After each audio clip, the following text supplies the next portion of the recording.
প্রিয় ছাত্রছাত্রী ভাই ও বোনেরা, আসসালামু আলাইকুম। রকেট সাজেশনের ইউটিউব চ্যানেলে আপনাদের সবাইকে স্বাগতম। তো বন্ধুরা, আশা করি সকলে ভালোই আছেন। তো এর আগের ভিডিওতে আমরা শেয়ার করেছি ডিগ্রি দ্বিতীয় বর্ষ পরীক্ষা 2022 অনুষ্ঠিত 2024-এর ইতিহাস তৃতীয় পত্রের রকেট স্পেশাল সাজেশনের কিছু গুরুত্বপূর্ণ প্রশ্ন। এবং এই ভিডিওতে আমরা শেয়ার করতে যাচ্ছি ইসলামের ইতিহাস ও সংস্কৃতি তৃতীয় পত্রের রকেট স্পেশাল সাজেশনের কিছু গুরুত্বপূর্ণ প্রশ্ন। তো যাদের পূর্ণাঙ্গ সাজেশন লাগবে তারা ভিজিট করবেন আমাদের অফিসিয়াল ওয়েবসাইট rocketsuggestionbd.com। তো শুরুতে আমরা চলে যাব খ বিভাগের দিকে। 1. 40 চক্র বলতে কী বোঝো? 2. মোহাম্মদ বিন কাসিমের পরিচয় দাও। 3. আল বেরুনি সম্পর্কে কী জানো? অথবা আল বেরুনি সম্পর্কে টিকা লিখো। 4. ইবনে বতুতা সম্পর্কে সংক্ষেপে লিখো। 5. পরিচয় দাও ইব্রাহিম লোদি, সুলতানা রাজিয়া। 6.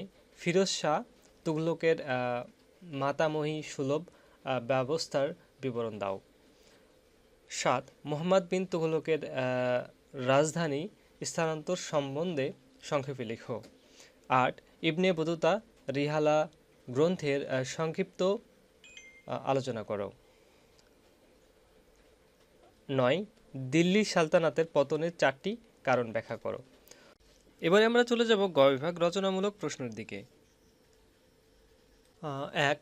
ভারতবর্ষের মুসলিম শাসনের ইতিহাসের উৎসসমূহ আলোচনা করো। 2. সুলতান ইলতুৎমিশকে দিল্লির সালতানাতের প্রকৃত প্রতিষ্ঠাতা বলা হয় কেন? অথবা দিল্লির সালতানাতের প্রকৃত প্রতিষ্ঠাতা হিসেবে ইলতুৎমিশের কর্তৃত্ব মূল্যায়ন করো। 3. দিল্লি সালতানাত সুদৃঢ়করণে গিয়াসউদ্দিন বলবানের অবদান গৃহীত পদক্ষেপ সমূহ আলোচনা করো। অথবা সুলতান গিয়াসউদ্দিনের বলবানের অভ্যন্তরীণ ও বৈদেশিক নীতি পর্যালোচনা করো। 4.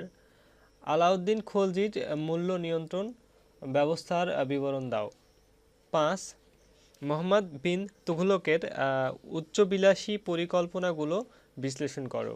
6. গজনির সুলতান মাহমুদের ভারত অভিযানের উদ্দেশ্যসমূহ বিশ্লেষণ করো। 7. বিজেতা হিসেবে সুলতান আলাউদ্দিন খলজির কর্তৃত্ব নিরূপণ করো। 8. পানিপথের প্রথম যুদ্ধ ও গুরুত্ব সম্পর্কে লিখো। 9. তুমি কাকে লোদি বংশের শ্রেষ্ঠ শাসক মনে করো? তোমার উত্তরের সপক্ষে যুক্তি দাও। তো বন্ধুরা, এই ছিল কিছু গুরুত্বপূর্ণ প্রশ্ন। এর পূর্ণাঙ্গ সাজেশন পেতে ভিজিট করুন আমাদের অফিসিয়াল ওয়েবসাইট rocketsuggestionbd.com। এবং যাদের degree honours masters preliminary to masters পরীক্ষার শর্ট সাজেশন লাগবে তারা আমাদের স্ক্রিনে দেওয়া হোয়াটসঅ্যাপ নাম্বারে যোগাযোগ করে আপনার কাঙ্ক্ষিত পরীক্ষার সাজেশনটি সংগ্রহ করতে পারেন। তো বন্ধুরা, সকলের দীর্ঘ এবং সুস্থতা কামনা করে আজকের ভিডিও এখানে শেষ করছি। খুদা হাফেজ।